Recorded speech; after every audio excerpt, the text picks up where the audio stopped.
نبی پاک صلی اللہ علیہ وآلہ وسلم نے فرمایا، اللہ نے کچھ فرائض لازم فرمائے، انہیں ضائع نہ کرو، کچھ محرمات حرام کیے، ان کی حرمت نہ توڑو، کچھ حدیں مقرر کی، ان سے آگے نہ بڑھو،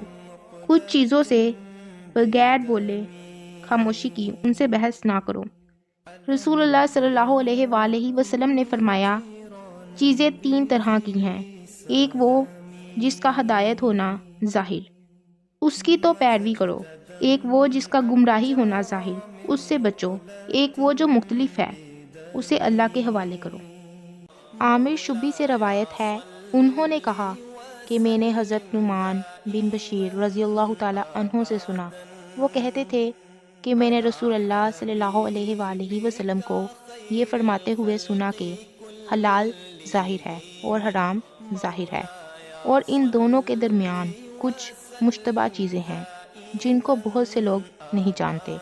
تو جو کوئی شبہ کی چیزوں سے بچ گیا اس نے اپنے دین اور اپنی آبرو کو بچا لیا، اور جو کوئی ان شبہ کی چیزوں میں پڑ گیا